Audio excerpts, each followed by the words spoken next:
দর্শক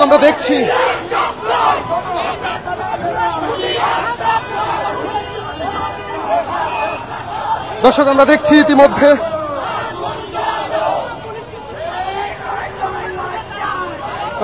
যে পুলিশের সাথে কিন্তু একটি ব্যাপক ধস্তাধস্তি হলো এখানকার যারা আন্দোলনকারী তাদের সাথে।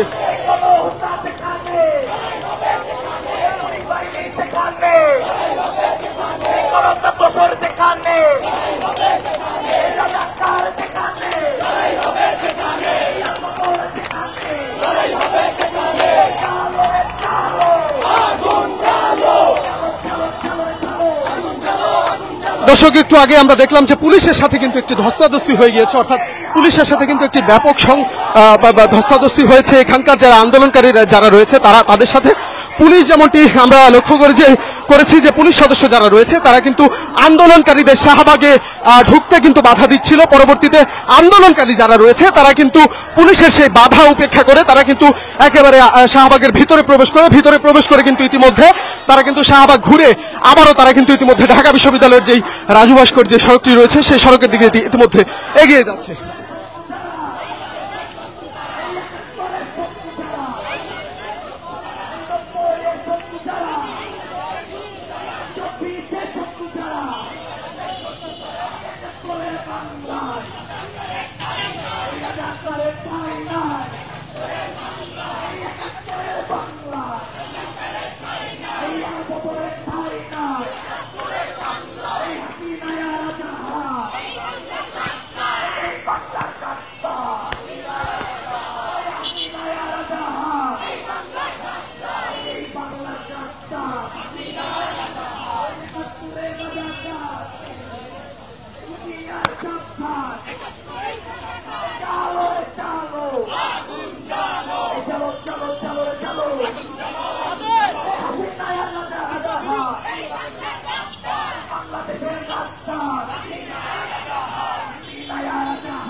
এই লোকটা খালি ছেড়িটার পিছে পড়ে রয়েছে, আর কিছু পায় না।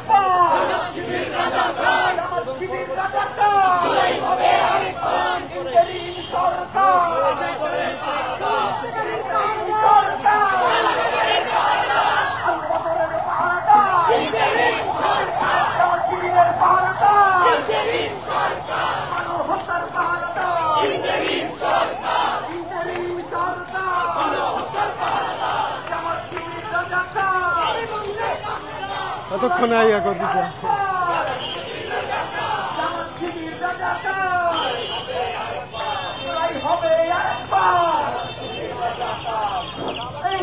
দর্শক আমরা দেখছি যে তারা জামাত নেতা এটিএম আজহারুলের যেই মুক্তি দেওয়া হয়েছে সেই প্রতিবাদে কিন্তু ইতিমধ্যে তারা তাদের যে বিক্ষোভ মিছিল সেই মিছিলটি নিয়ে কিন্তু ইতিমধ্যে তারা শাহবাগ হয়ে আবারও রাজু ভাস্কর্যের দিকে এগিয়ে যাচ্ছে।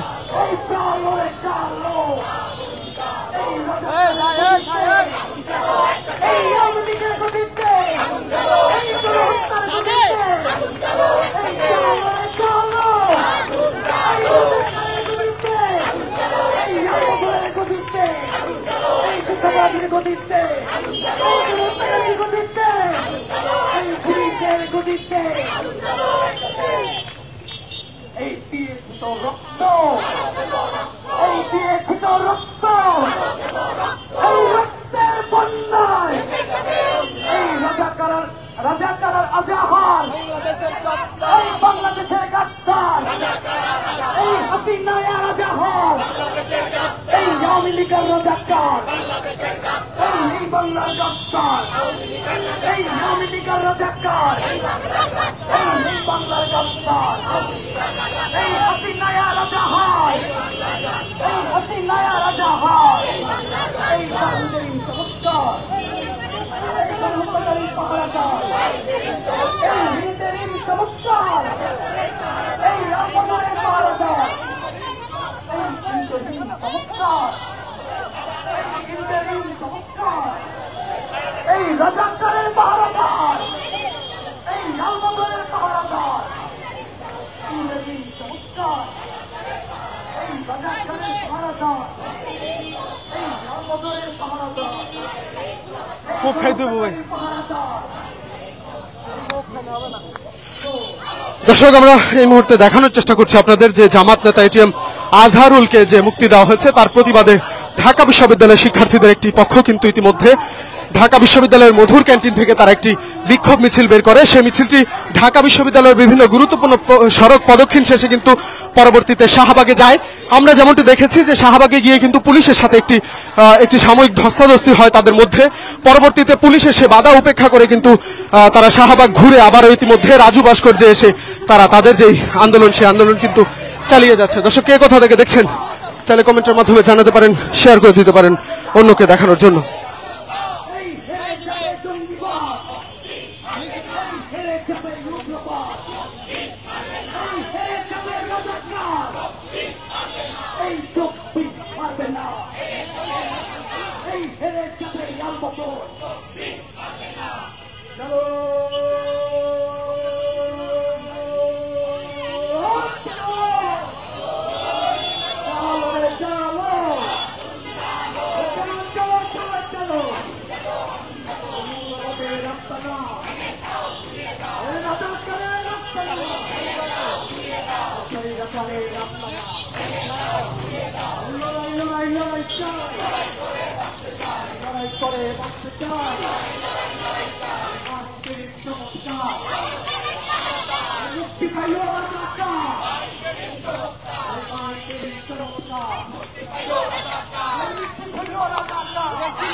ওই বিজনেস প্রতিদিনের কাজ করে বিজনেস কেন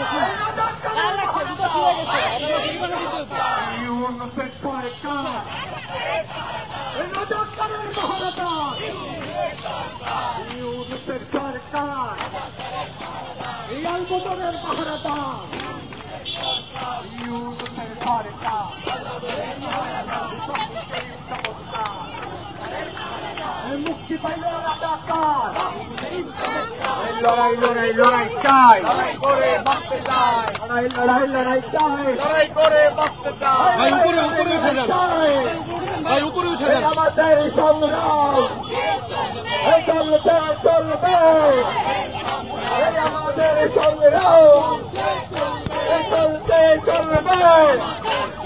আরে বন্যার শত্রু যারা, আরে বাংলাদেশের শত্রু যারা, এই ৭১-এর শত্রু যারা, এই বাংলাদেশের শত্রু যারা, এই ৯০-এর শত্রু যারা, এই বাংলাদেশের শত্রু যারা, এই ২৪-এর শত্রু যারা, বাংলাদেশের শত্রু যারা, এই ৭১-এর শত্রু যারা, এই বাংলাদেশের শত্রু যারা, এই ৯০-এর শত্রু যারা, এই বাংলাদেশের শত্রু যারা, ২৪-এর শত্রু যারা, চালো রে চালো, আগুন চালো, হাসিনা আজাহার, বাংলাদেশের গাদ্দার, হাসিনা আজাহার, এই বাংলার গাদ্দার, এই ইন্টারিম সরকার, এই আলবদরের পাহারাদার, এই ইন্টারিম সরকার, এই শান্তির পাহারা দাও, এই চালো রে চালো, চালো রে চালো, এই আমাদের চিপা চাপা চলছে চলবে বাহিনী চমৎকার, এই রাজাকারের পাহারা দাও।